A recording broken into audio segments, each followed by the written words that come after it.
teman-teman, pada video kali ini kita akan belajar tentang pesawat sederhana. Pernahkah kalian menggunakan gunting atau membuka baut dengan obeng? Nah, dua alat ini termasuk contoh pesawat sederhana. Lalu, apa yang dimaksud dengan pesawat sederhana? Pesawat sederhana adalah alat yang digunakan untuk mempermudah pekerjaan manusia dengan mengubah arah atau besar gaya yang diberikan. Misalnya, ketika kita ingin mengangkat beban yang berat, jika benda tersebut diangkat langsung, tentu membutuhkan tenaga yang besar. Akan tetapi, dengan menggunakan alat tertentu seperti bidang miring atau tuas, tenaga yang kita keluarkan menjadi lebih kecil.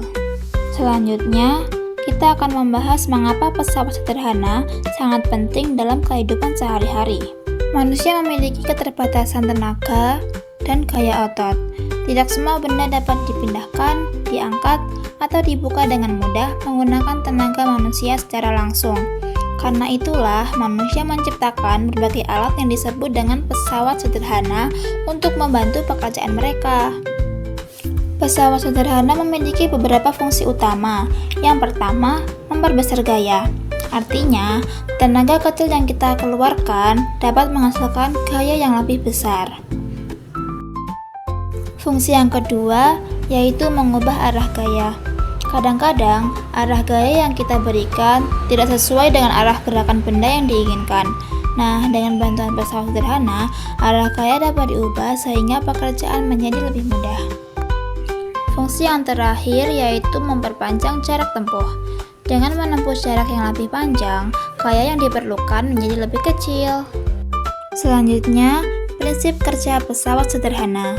Perlu diingat bahwa pesawat sederhana tidak menciptakan energi baru. Pesawat sederhana hanya membantu menyalurkan dan memanfaatkan energi yang kita miliki agar pekerjaan menjadi lebih mudah dilakukan. Pada video ini, kita akan mempelajari 4 jenis pesawat sederhana. Yang pertama ada bidang miring, katrol, tuas atau pengungkit, dan yang terakhir, roda berporos. Yang pertama yaitu bidang miring. Bidang miring merupakan salah satu jenis pesawat sederhana yang digunakan untuk memindahkan benda dengan lintasan yang miring. Semua alat yang mempunyai bidang miring atau bekerja dengan prinsip kemiringan dikategorikan sebagai bidang miring. Alat yang bekerja dengan prinsip kemiringan yaitu ada kapak, pisau, obeng, dan sekrup. Contoh bidang miring yang lain bisa kita temukan pada jalan di pegunungan. Jalan yang berkelok-kelok menuju pegunungan memanfaatkan cara kerja bidang miring. Dengan dibuat berkelok-kelok, pengendara bermotor lebih mudah melewati jalan yang menanjak. Rumus untuk mencari besaran gaya bidang miring yaitu berat benda dikalikan dengan tinggi bidang miring dan dibagi dengan panjang bidang miring. Atau bisa juga menggunakan rumus massa dikali gravitasi dikali tinggi bidang miring dibagi dengan panjang bidang miring. Lalu untuk mencari keuntungan mekanis bidang miring bisa menggunakan rumus berat benda dibagi dengan gaya yang diberikan.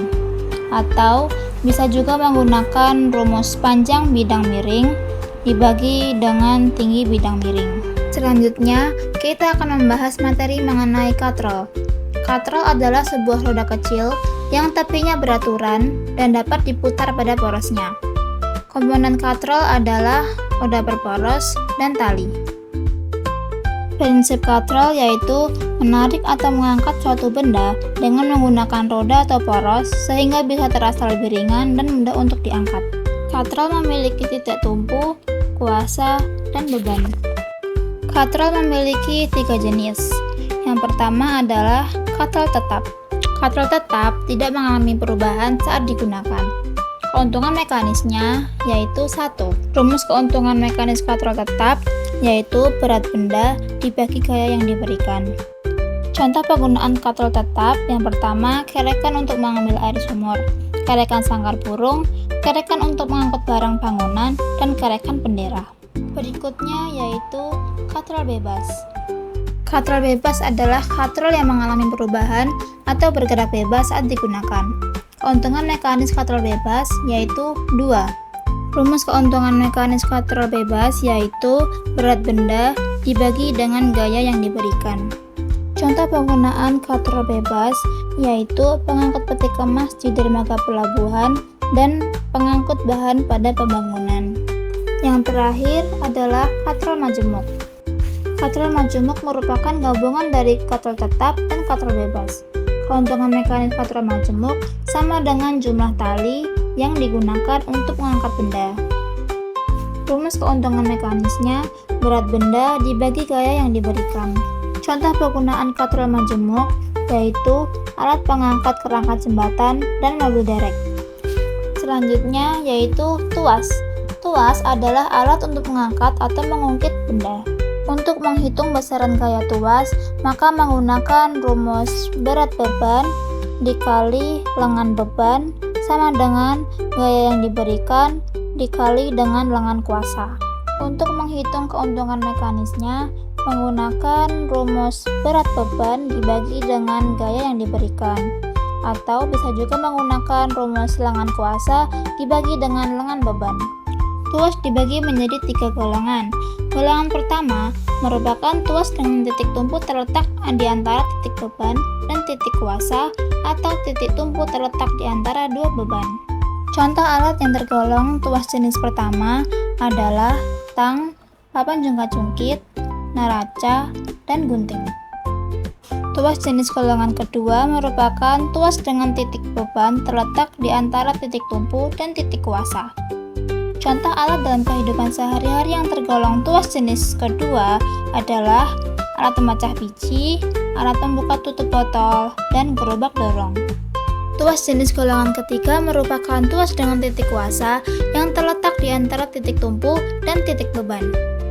Contoh alatnya yaitu staples, sekop, dan pinset.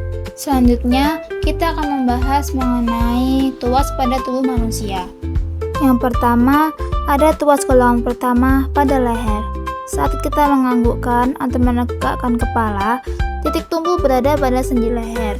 Otot leher berperan sebagai kuasa dan berat kepala atau dagu menjadi beban. Selanjutnya, tuas golongan ketiga pada lengan. Ketika mengangkat beban, titik tumpu berada pada siku, otot lengan bawah memberikan kuasa, dan benda yang dipegang menjadi beban. Yang terakhir, tuas golongan kedua pada kaki. Saat seseorang berdiri jinjit, ujung kaki menjadi titik tumpu. Berat tubuh berada pada pergelangan kaki sebagai beban, dan otot betis memberikan kuasa. Pesawat sederhana jenis yang keempat yaitu roda berporos. Roda berporos terdiri dari dua bagian, yaitu roda dan poros. Roda adalah objek berbentuk lingkaran dan biasanya bergerigi, sementara poros adalah bagian yang melekat tetap di tengah roda, biasanya berpenampang bulat. Poros berfungsi untuk memperkecil gaya gesek sehingga meringankan gerakan roda. Prinsip roda berporos yaitu putaran roda lebih besar daripada putaran poros. Roda berporos bekerja dengan cara mengubah besar dan arah gaya. Gaya kuasa pada roda besar dan gaya beban terletak pada roda kecil. Fungsi roda berporos yaitu memudahkan gerak, meningkatkan kecepatan, dan memperbesar gaya. Kecepatan dihasilkan dari perbandingan jari-jari roda terhadap jari-jari poros. Contoh roda berporos dalam kehidupan sehari-hari yaitu gerobak, mobil, sepeda motor, roda gerinda, dan setir mobil. Untuk mencari besaran gaya roda berporos, kita bisa menggunakan rumus gaya dikali jari-jari roda besar sama dengan beban dikalikan dengan jari-jari roda kecil. Sedangkan untuk mencari keuntungan mekaniknya, jari-jari roda besar dibagi dengan jari-jari roda kecil atau beban dibagi gaya. Terima kasih untuk kalian yang sudah mengikuti pembelajaran hari ini dari awal sampai akhir. Semoga materi dalam video ini bisa membantu kalian dalam memahami jenis-jenis pesawat sederhana dalam kehidupan sehari-hari. Dan semoga bisa bermanfaat untuk kalian semua. Jangan lupa menonton video lainnya di channel ini. Dan jangan lupa like, komen, dan ikuti channel ini. Bye-bye. Wassalamualaikum warahmatullahi wabarakatuh.